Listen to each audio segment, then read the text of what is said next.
السلام عليكم، مرحبا بكم في قناة ريحانة الأطلس. تنتمنى هذا الفيديو يلقاكم في أحسن الأحوال وبصحة جيدة.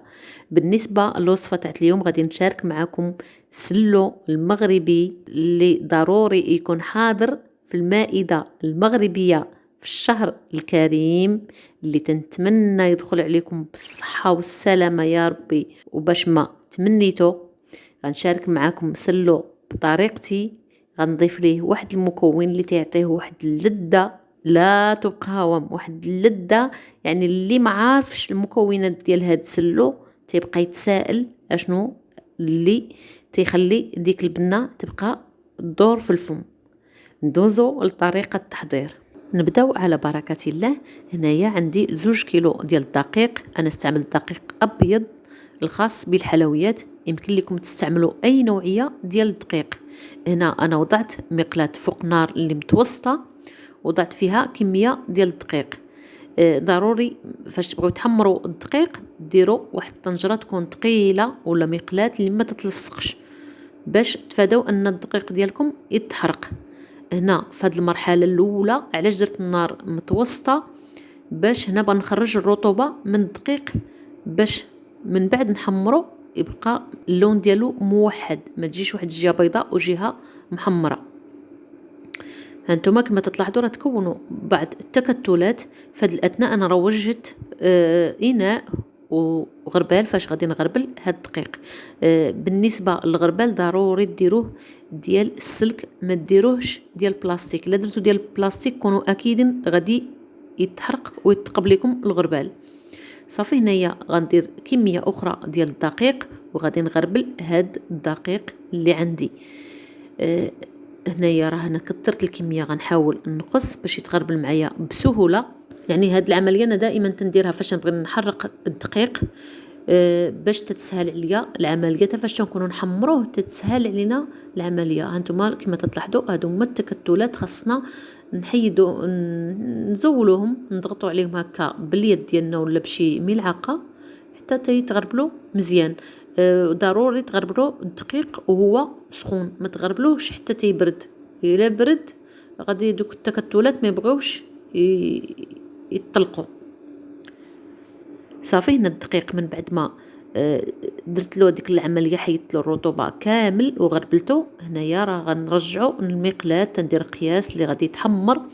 صافي وغادي منين يسخن الدقيق مزيان، النار عندي متوسطه، غير تيسخن تنقص النار، تنقتلها صافي وتنستمر بالتحريق ديال هاد الدقيق.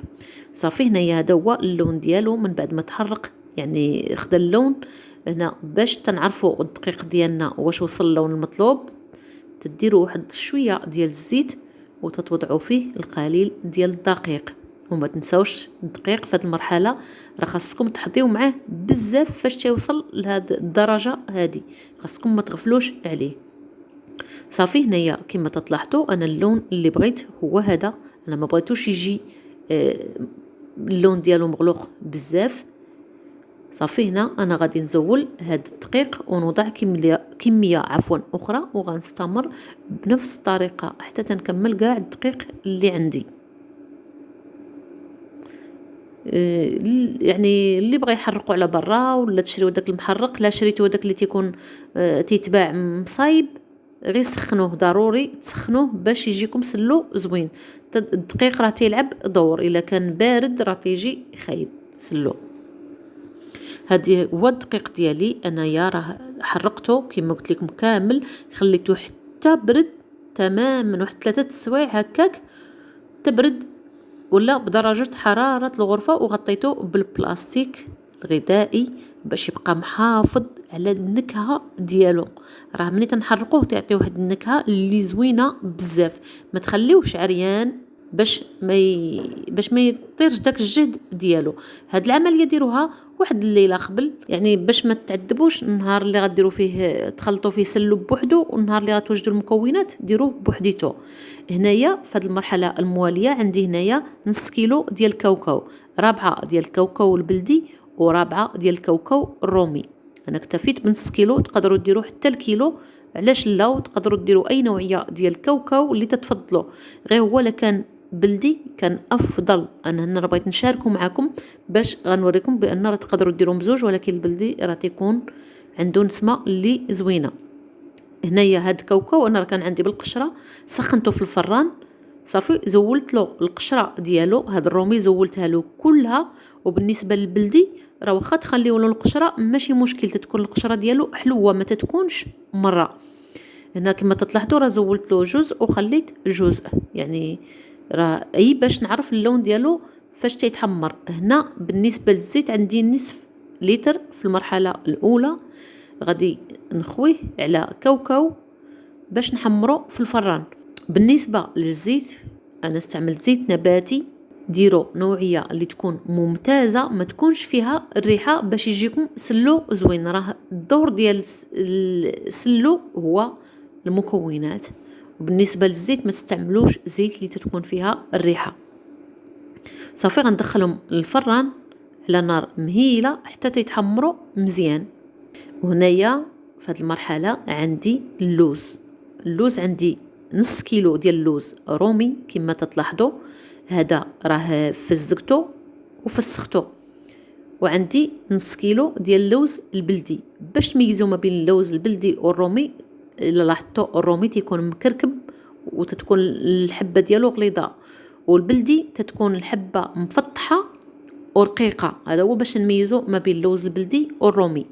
كما قلت لكم هنايا اللوز الرومي راه غسلته مزيان ودرت الماء حتى غلا، وعاد حطيت فيه اللوز واحد دقيقه هكاك ولا زوج، غير تنحس بديك القشره بدات تهز صافي، وزولته باش ما يتشربش ليا الماء من الداخل.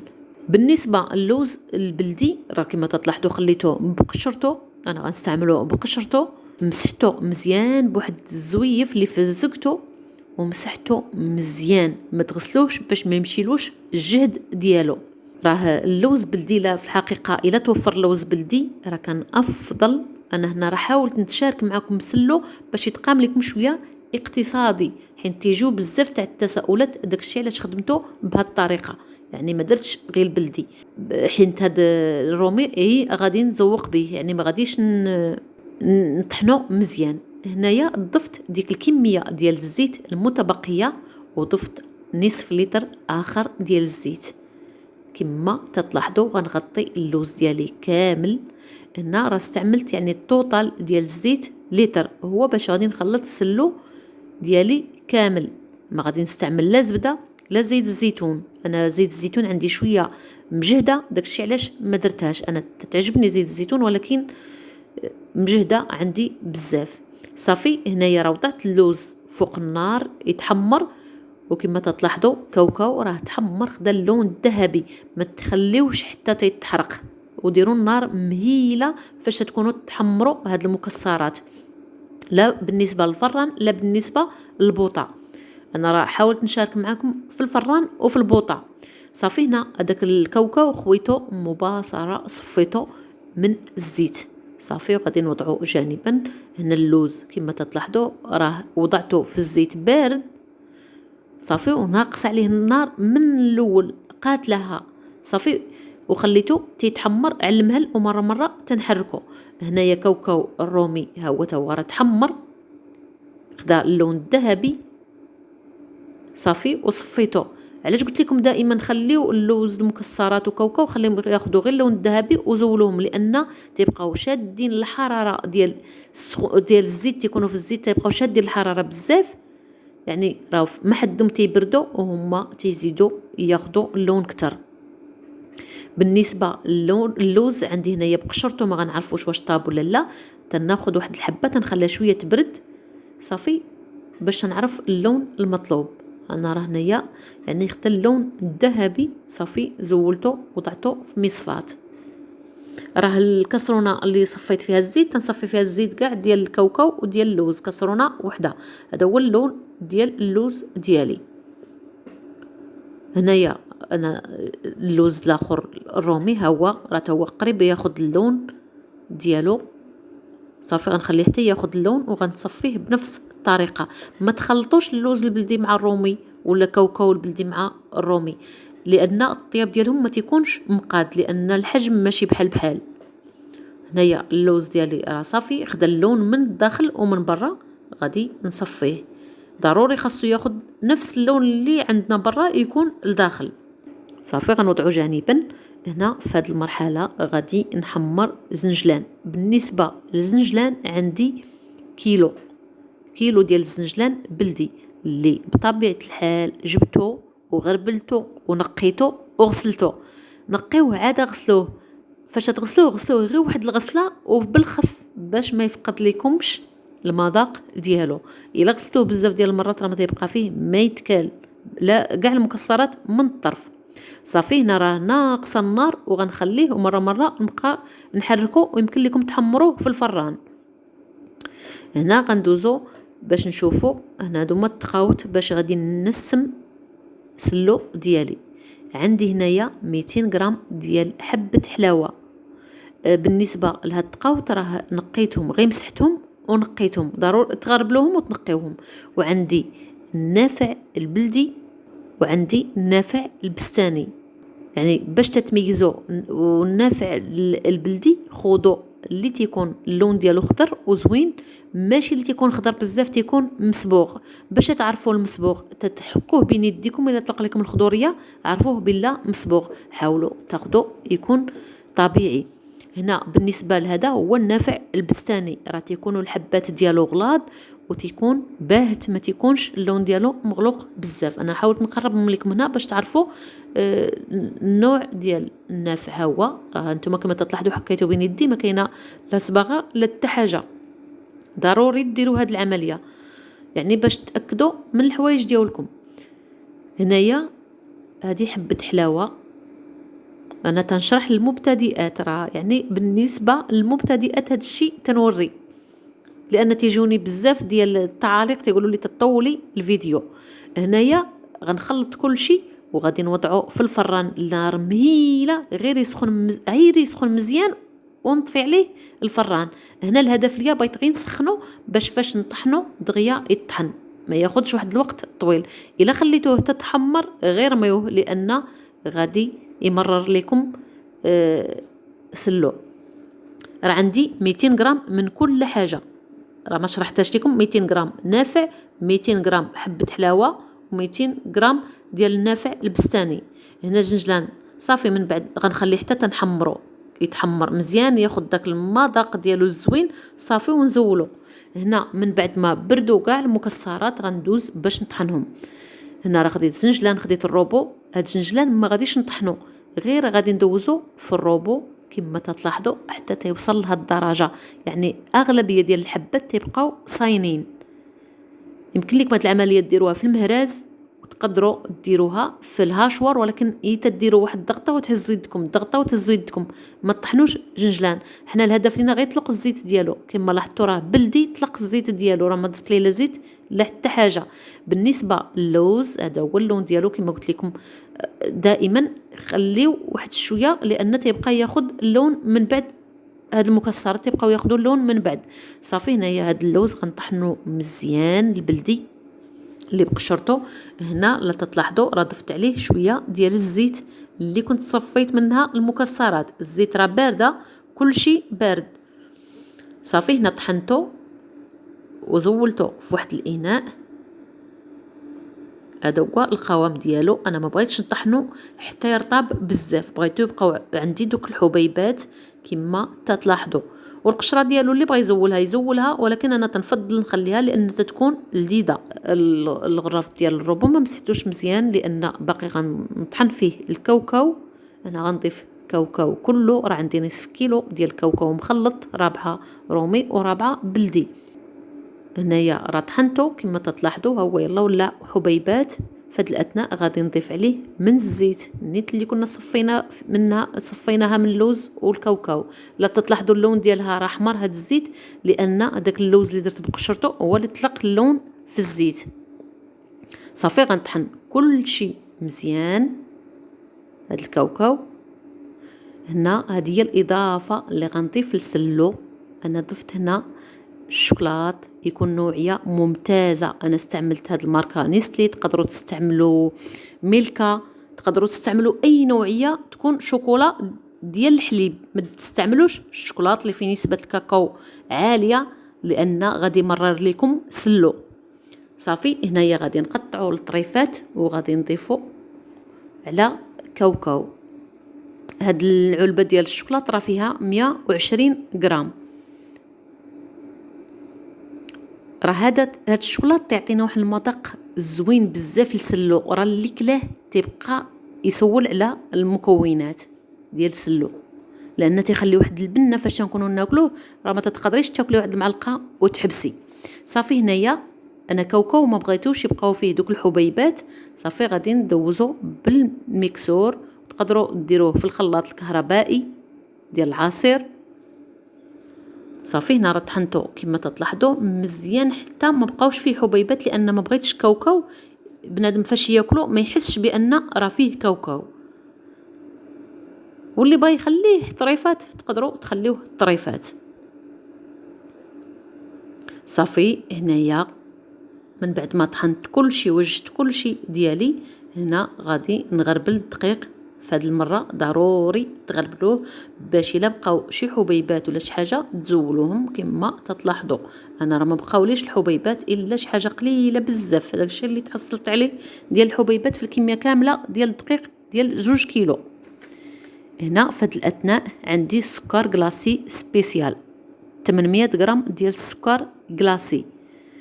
الا درتو السكر كلاصي العادي ديروا شويه قل لان تيكون حلو بزاف. هاد سبيسيال راه تيكونوا زايدين فيه نشا، تيكون خفيف في الحلاوه ديالو.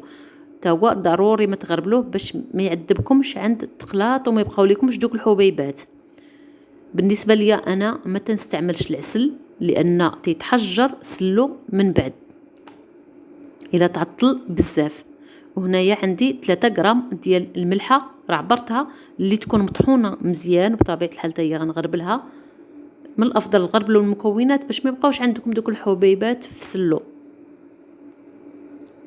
وعندي هنايا راه هادو وزنتهم حتى غربلتهم يعني وطحنتهم وكل شيء وزنتهم بقات ليا 300 غرام صافيه ديال حبه حلاوه وديال النافع والنافع البستاني. عندي هنايا القرفه عندي 60 غرام ديال القرفه. انا استعملت القرفه البلديه. غنوزنها معكم بالمعلقه. النافع ديجا كبيته والدقيق ما قدرش نوزنه معكم بالمعلقه. هنا راه غيعطيني 5 المعالق كبارين ديال القرفه بالنسبه ل 60 غرام ولا 6 المعالق ممسوحين. ديروا قرفه تكون بلديه. بالنسبه لهاد السلو راه الا تبعتوا المراحل راه تيجي زوين بزاف.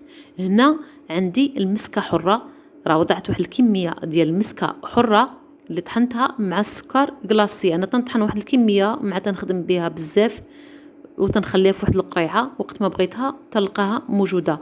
انا خدمت بالمسكه البلديه الحره، يعني هذه راه تناخذها بالغرام. راه بالغرام تناخذها ب 13 درهم الغرام، ولكن راه مسكه حره اللي زوينه. راه فاش تمضغوها تتولي بحال المسكه اللي تتمضغ العاديه المسكه. هنايا بحال هذا القياس هو اللي استعملت في سلو تقريبا هكا واحد 10 الحبات ولا اللي استعملت. وعندي هنايا نصف كوزه اللي حكيتها. الكوزه هانتوما هذا هو القياس ديالها، حكيت نصف كوزه. الكوزه تتبقى اختياريه، اللي ما بغاهاش ما يديرهاش، ولكن راه تعطينا واحد النسمه زوينه للسلو بزاف. حيت راه استعملنا واحد الكميه قليله، راه تكون واحد نص معلقه ملوءه كبيره. صافي هنايا في هذا الاثناء غادي نخلط هاد النواشف. بالنسبه للحلاوه راه تقدروا اللي تيبغي الحلاوه بزاف تقدروا توصلوا حتى الكيلو ديال السكر، واللي بغى ينقص على حسب الرغبه. هنايا غادي نضيف، هذا نسيت ما ضفتوش مع النواشف، كاوبيل. هاد العلبه فيها 100 غرام كاوبيل. داك الشوكولاط ديال الحليب هو راه ماشي شوكولاط، راه خروب، راه تيصايبوه من الخروب، راه تيعطينا حتى هو واحد المذاق زوين لسلو. وكما تتعرفوا الخروب راه مزيان للمعده، راه تيخفف لينا هاد السلو. اللي ما بغاهش ما يديروش لا هو لا الشوكولات. صافي هنا من بعد ما خلطنا واشيف مزيان، صافي غادي نضيف اللوز. كما قلت لكم هنا راه نص كيلو بلدي اللي طحنته بقشرته، حمرته وطحنته بقشرته، راه شفتوا المراحل. وهنا كاوكاو رابعه بلدي ورابعه رومي، يعني التوتال نصف كيلو.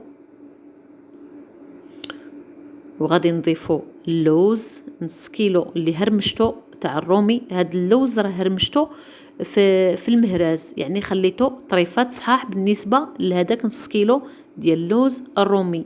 داكشي علاش هنايا درت اللوز الرومي ماشي البلدي، لان ما بغيتش نطحن اللوز كله، لان انا تنبغي سلو فاش نكون ناكلو نحس بدوك الطريفات ديال اللوز وما يكونش ملس بزاف، يكون تنحس به في الفم ديالي يكون زوين. او زنجلان راه ما بانش في الصوره، راه ضفتو حتى هوايا، راه غير ما بانش في الصوره. هنايا غادي نضيف داك الزيت اللي عندي اللي كنا حمرنا فيه المكسرات. انا راه بالنسبه لهاد الكميه راه داك ليطرو اللي درت في الاول اللي حمرت فيه المكسرات هو اللي درت في سلو، يعني ما زدتش اكثر من هاد الكميه ديال الزيت. بالنسبه اللي بغى يدير الزبده غير حمروها، يعني فاش طيبوها مزيان حتى ما يبقاش فيها الحليب باش ما يخسرش لكم سلو. انا ما تتعجبنيش الزبده في سلو لان تيتبدل ليها المذاق الى طوالت المده ديالو. بالنسبه الى تبعتوا الطريقه هذه ودرتوا نفس المكونات، هاد السلو راه تيبقى حتى العام ما تتوقع عليه حتى حاجه.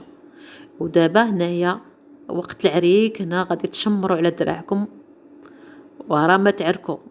صافي غادي نعركوا مزيان. انا راه غادي نهبطوا من فوق سطح العمل، غنحطوا في الارض وغادي نعركوا مزيان. هذا هو سلو. من بعد ما عركتو راه تقريبا واحد نص ساعه وانا تنعرك فيه حتى طلق كلشي، طلق الزيت ديالو، راه ما ضفتش الزيت نهائيا. هانتوما كما تلاحظوا راه تجمع، يعني راه خدا القوام المناسب. هنا في حاله الا بغيتو تزيدوا الزيت وبغيتو السلو ديالكم يجيكم مزيت اكثر من هكا وبغيتو تزيدوا الزيت، تقدروا تزيدوا زيت بلديه الا عندكم الزيت زوينه ماشي حاره. كما يمكن لكم تضيفوا غير زيت الروميه، ولكن سخنوها، ما خاصكم تخليوها حتى تجيب الغليه وتخليوها تبرد، عاد تزيدوها للسلو ديالكم. صافي في هذا الاثناء غادي نغطيه بالبلاستيك الغذائي وغادي نخليه يبات ليله كامله يتشرب دوك المكونات، يتشربوا مع بعضياتهم ويندمجوا. راه سلو ما تيبانش في داك النهار المذاق ديالو، راه ما تيبان حتى الغد ليه عاد تيبان، حتى تيبردوا دوك المكونات وتخلطوا مع بعضياتهم. هذا هو سلو. من بعد ما دازت عليه ليله كامله، هنا نحاول نعركو بين يدي، ولا خاصو الزيت غادي نزيدو. الصراحه انا ما زدتوش، وكما قلت لكم اللي بغى القوام ديال السلو يكون متماسك يكون مزيت اكثر معلق اكثر، يزيد الزيت ولا زبده ولا على حسب الرغبه ديالكم. صافي هنا غنديرو في طبق تقديم وغادي نوريه لكم هاد السلو. راه تيجي هائل هاد السلو، راه زعما الصراحه راه اللي ذاقوا عندكم غيسولكم على المكونات ديالو. راه زينته بهذا الشكل هذا كما تلاحظوا في الصوره، يعني راه شكلته، راه تشكل، يعني شكلته بالمول وتشكل، راه كما تلاحظوا راه ما ناشف ما حتى حاجه. القوام راه هو هذاك، راه غير التصوير راه ما عطاهش حقه، راه اللون ديالو راه جا ما شاء الله، جا زوين بزاف. وانا واحد الحاجه متاكده من هذا السلو بهذه الطريقه راه اللي ذاقوا عندكم غيقول لكم يطلب لكم المكونات، راه تيجي لذيذ بواحد الشكل عجيب. راه فاش تبدا تاكل فيه راه ما يقدرش الواحد يحبس لان لذيذ بزاف. وبالنسبه لطريقه التخزين غادي ديروه في بواطات في علب على حسب اللي بغيتو نتوما، ولا سطل ولا شي حاجه، ولكن تضغطوا عليه مزيان، تبداو تضغطوا عليه باليد ديالكم مزيان باش ما يبقاش فيه الهواء، بس سلو يصبر معاكم واحد المده اللي طويله بزاف. حتى لهنا غادي نكونوا وصلنا لنهاية الفيديو. إلا عجبتكم الوصفة ديروا جيم، واللي مازال ما مشتركش في القناة يشترك ويفعل الجرس باش يوصلوا كل جديد. بسلامة عليكم، نتلاقاو في فيديو آخر إن شاء الله.